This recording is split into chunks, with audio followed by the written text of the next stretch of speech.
How are you doing today? Doing pretty good, Robert. How are you? Doing great, thanks.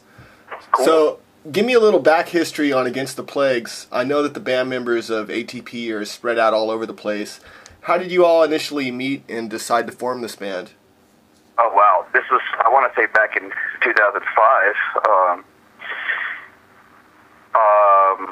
I had basically been following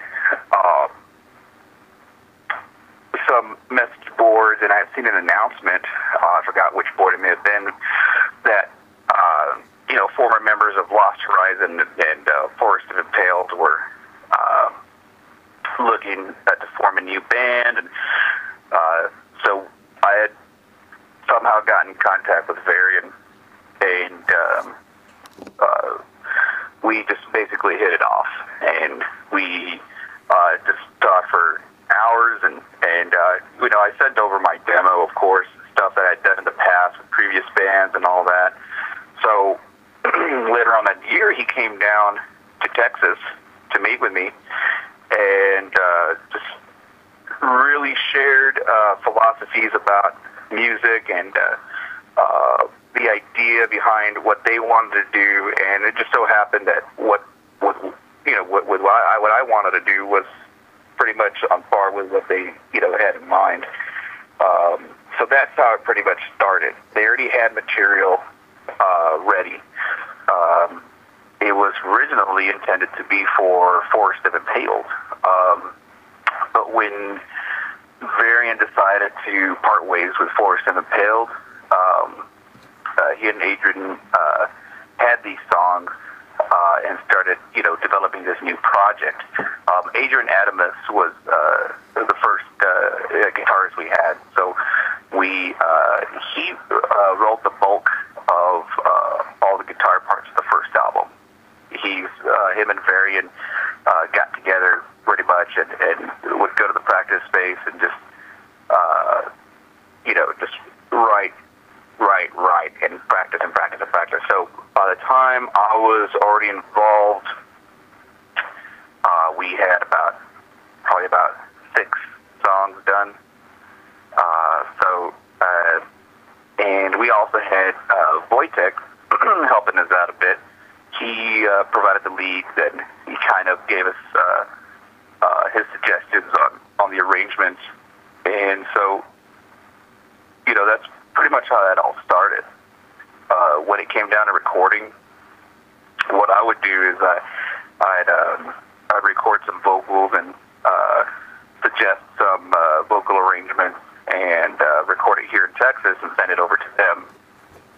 And then they gave me feedback, and I kind of gave them some suggestions on what we should do with whatever part. And so when it came down to the final recording, when I went up to Chicago and then to Wisconsin, the lyrics were already done, so I just pretty much stepped in the booth and worked for, I don't know how, I guess I got them all wrapped up within 3 days. But we did it in 2 different sessions.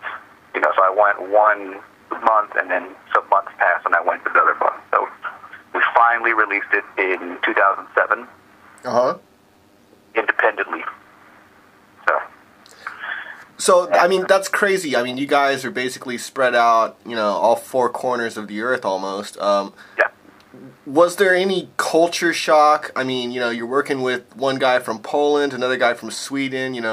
I'm imagining those guys are both pretty big influences on you as a metal musician. When they get off the plane, how was it working with these guys initially? Was there any culture shock, or was it just smooth sailing? Or tell me about that. It surprisingly went smoothly. I think, it's like, there are definitely cultural differences, but there's a lot of things that we relate to as far as, music tastes, philosophy, beliefs, politics, that we all find common ground in. And, the only thing separating me and Varian with an accent. So it's pretty much something that we, it went real well. And occasionally, I mean, I don't speak Polish. I picked up a couple of curse words along the way. But I think Adrian was kind of like liaison for the Polish-American connection there, because he actually was raised in the United States after being born in Poland. And Varian came down in the early 2000s to join Forest of Impaled. So, just out of curiosity, what do those guys think of American beer?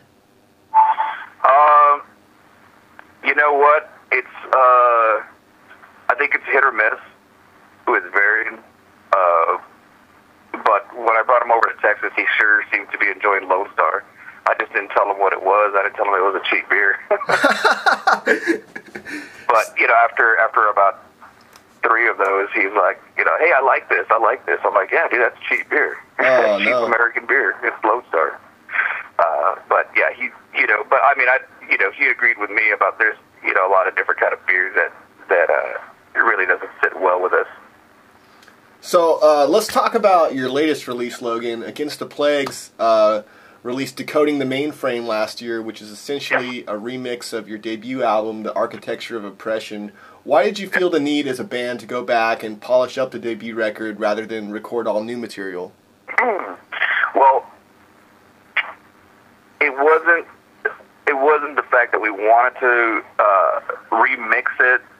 We actually, the whole motive for putting that out was to release it through a label. The architecture was done independently, and we had been seeking label support because at the time, from 2000 to 2009, what we're doing is that we're trying to see what we can do as far as getting distribution and getting support and all that. So we did manage to find distribution through Century Media and with Plastic Head. So when we signed with Vic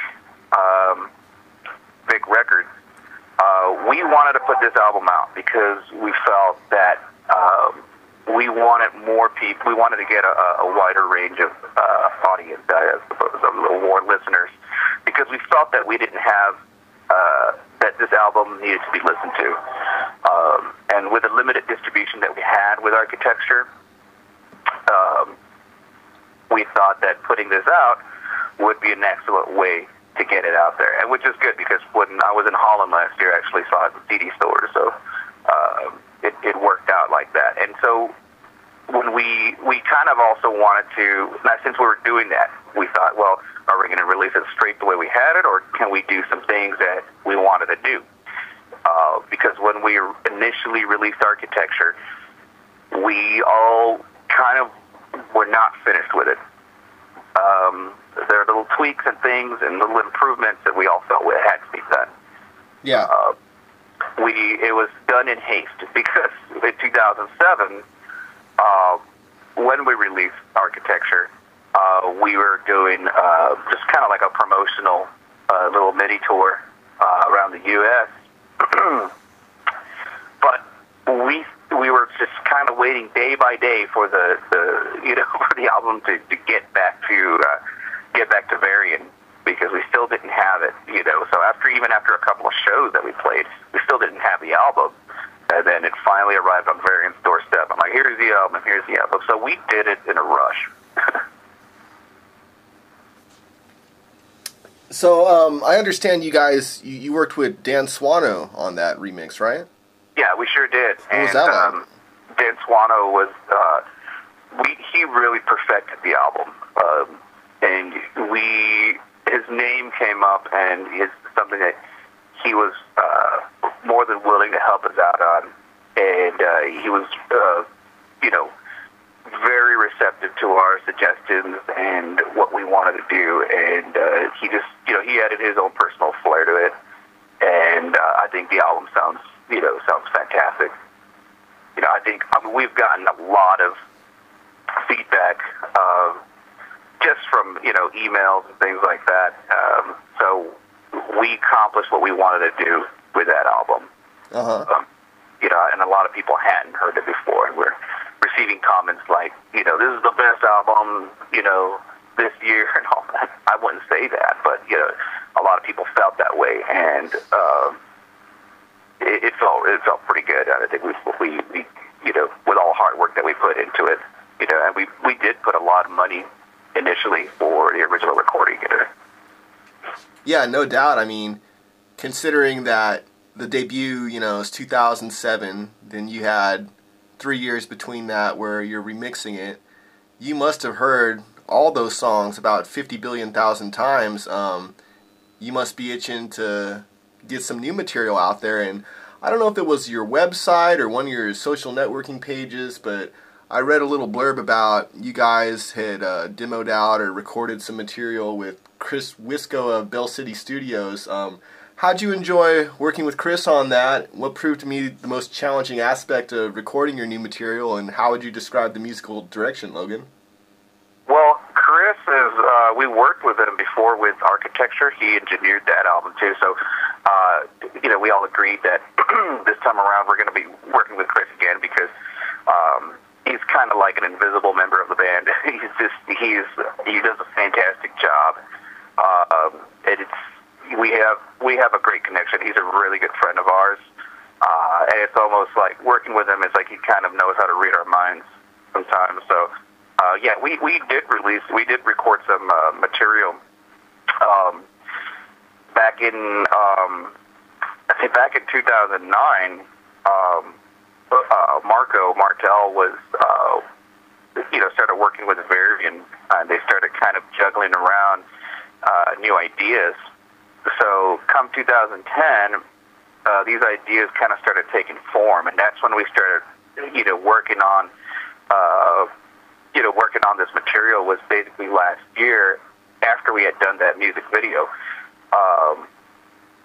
So we started putting it together, and in late 2010, we begun some of the initial production and recording, the drum tracks and things like that. So we finally finished it off earlier this year, and we have 4 tracks,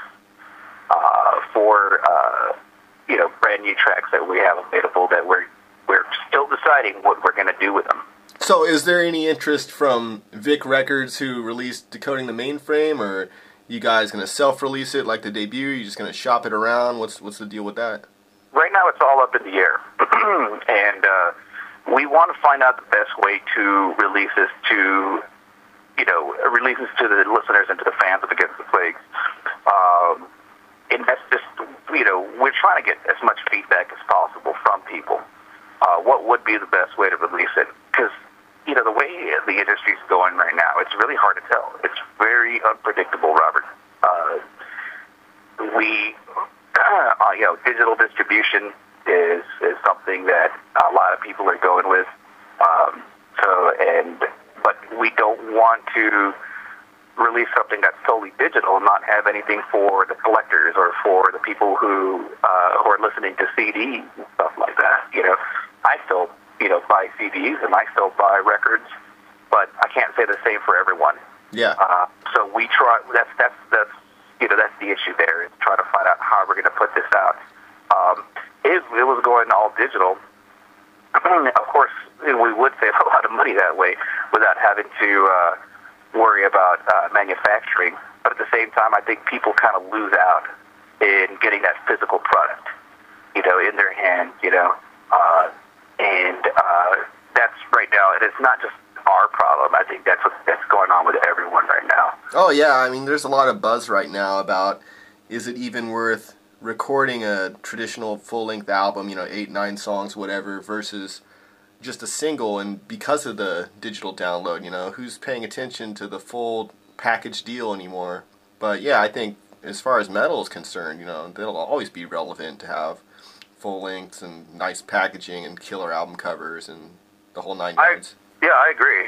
It's just getting that off the ground, and metal has a lot of new listeners, And a lot of new listeners that don't understand that that's how, to listen to an album from beginning to end is typically how a musician or artist intends for his material to be listened to.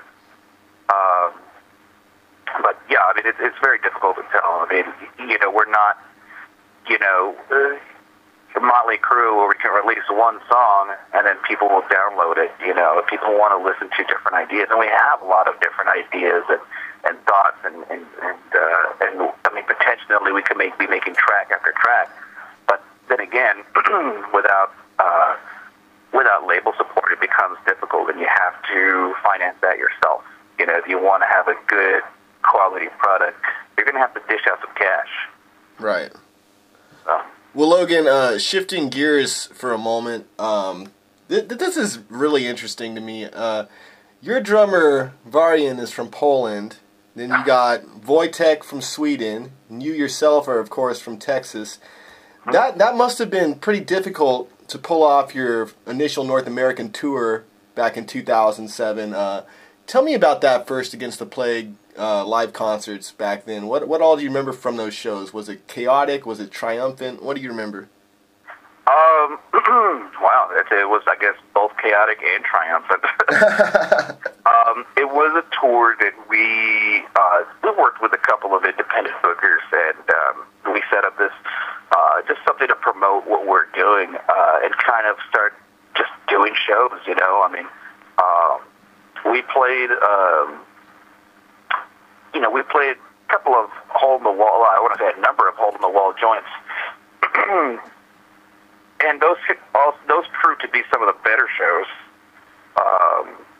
And it was pretty, it was pretty fun seeing people who had heard of us and we had never played before. We just barely released this album, but people were starting to get wind of what we were doing, and that buzz started generating.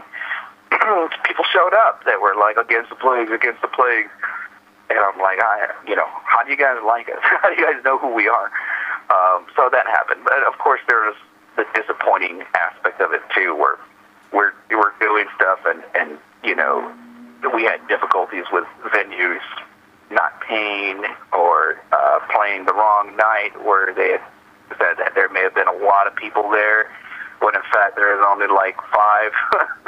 And it's, and I told this to Varian a lot, it's like when they say the tree falls in the forest and no one's around to hear it. It's like, what impact is a band going to create if no one's around to listen to it?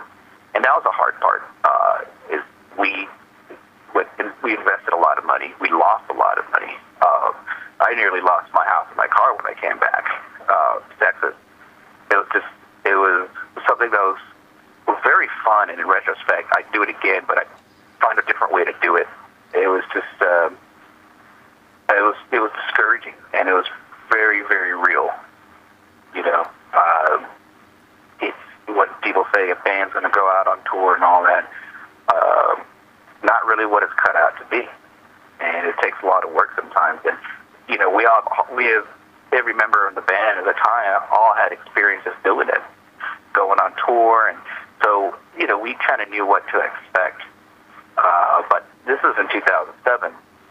This is during a time where this whole fluctuation with the industry was occurring, and this I think the extreme metal scene was kind of dying out a little bit,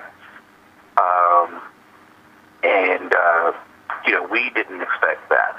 There are some parts of it that were great, and there are some parts of it that were just very unexpected and very disappointing. But there are some parts that in the tour, especially when we played Chicago, I mean, we had hundreds of people show up and support us. Wow. And it was that those, there's a couple of shows in there that kind of made up for all the bad ones. But it's a very common story. If you're going to be in a metal band, you got to expect for that kind of thing to happen. No doubt, yeah. And it's kind of like if you're playing extreme metal in the U.S., it's kind of like you're going out, it's like going to Alaska and playing polka music. It's not going to work out. People are not going to buy it. So, we're trying to sell people on something that they don't want to hear. almost. It's very limited market.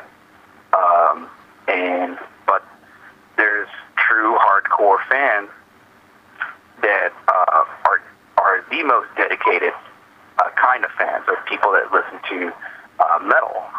Metal listeners, metal fans are dedicated, and they will show up. Almost like Trekkies. But So last year, the members of Against the Plagues all rendezvoused in Florida to film a music video for the song Greater the Eyed. That must have been a really exciting time to be in the band, Logan. Has that video, in your opinion, garnered a lot of outside interest for the band? Has it paid off for you guys? Yeah. Yes and no. No, because people don't care about music videos anymore. There is no MTV where you watch music videos or anything like that. But it was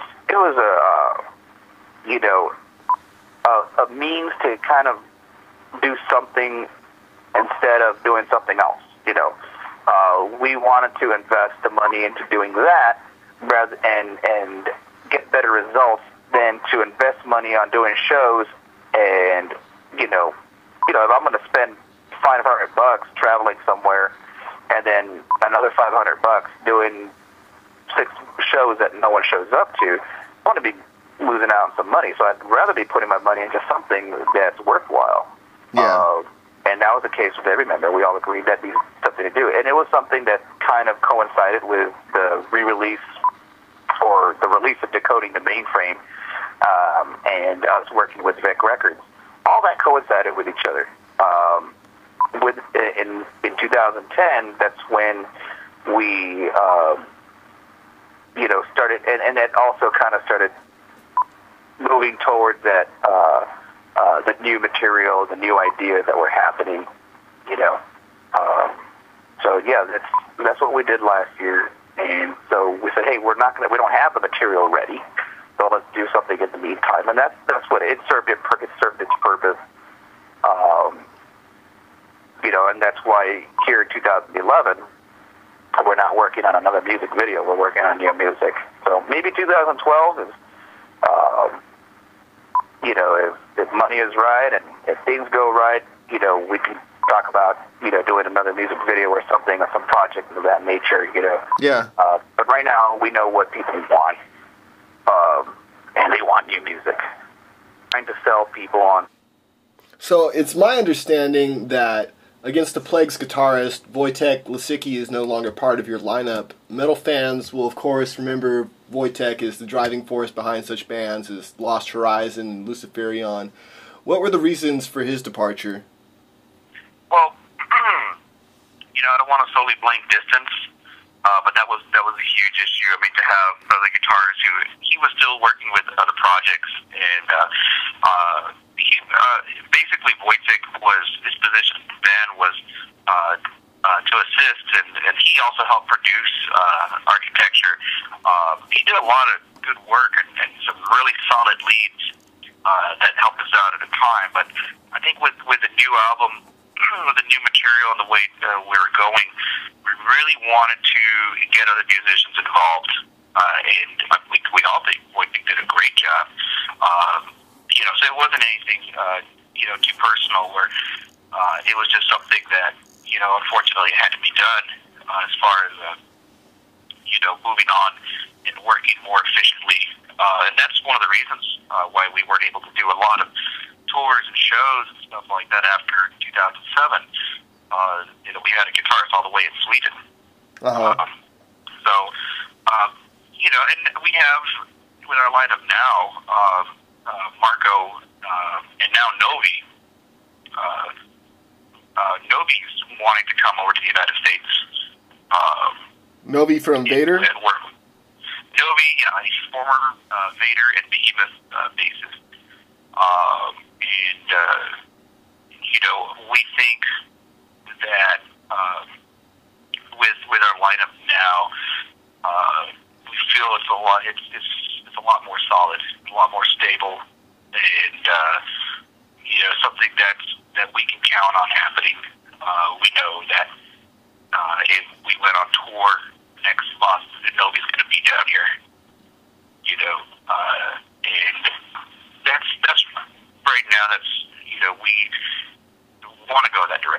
want to go doing more shows. They want to release more material. And so we're able to work a lot more efficiently now in 2011 and 2010. We do that too. So, for as long as I've known you, Logan, you've always been actively involved in several different bands at the same time. Are there any other projects that you're working on right now? Well, I keep myself busy here in Texas. I'm working with a thrash/power/classic metal band called Horror Babylon. Fantastic guys. I've known these guys for over 8 years. So we decided to do some work together, and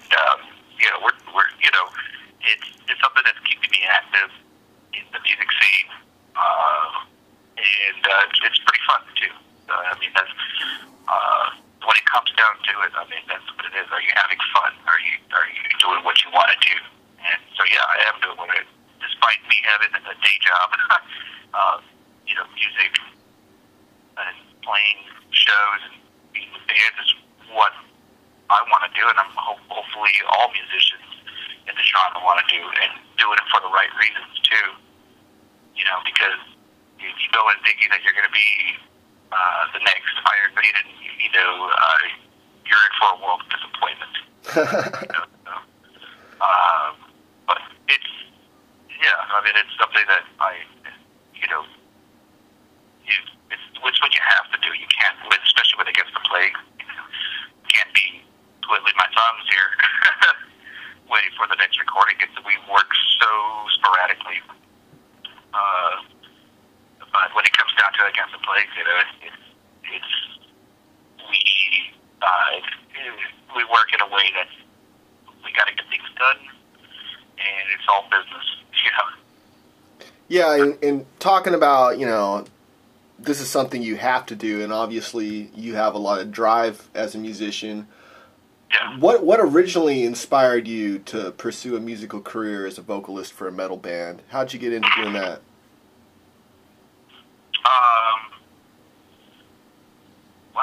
Our first band that I played with, I was actually playing bass and a little guitar, and then I kind of went and started doing vocals because I didn't like the way the vocalist was doing it. And it just seemed to work out better that way, where I was doing the vocals and composing some of the songs.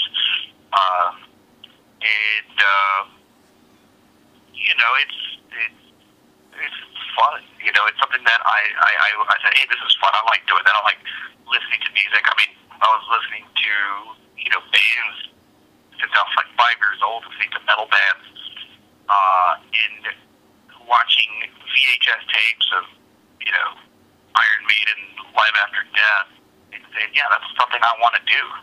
Yeah. And there's a whole, and as a vocalist, there's a lot of things that you're presenting. You're telling stories. You're relaying a message to the audience. And especially with the new Against the Plague material, there is definitely a message in there. It's no longer decoded. We are driven and focused, and it's something that we not only are having fun with, but at the same time, we are presenting issues and things that we all take very seriously to heart. And the best way to express it is with the music itself. So, tell me about what's next for Against the Plagues. You guys got any big plans for the remainder of 2011, or? Well, we have some announcements that we're going to be making.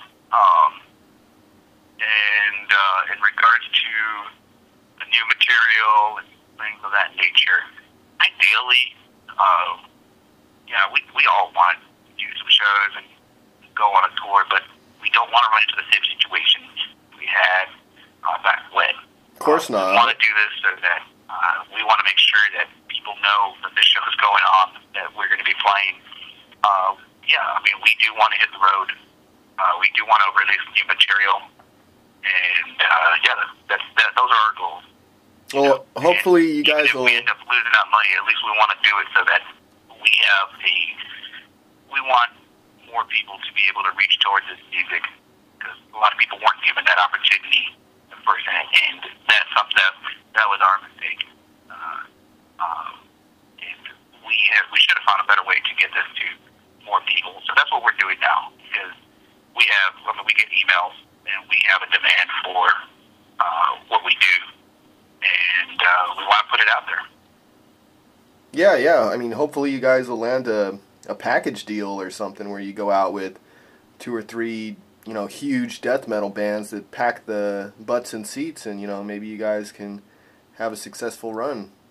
That'd be great. Yeah, and if that were the case, I mean, it would be ideal, but it is hard, and I can understand from any label's point of view when you have an oversaturated market. It's hard to tell what's going to come out. You can have a band that receives nothing but buzz, but then they go out and put out 4,000 albums and none of them sell.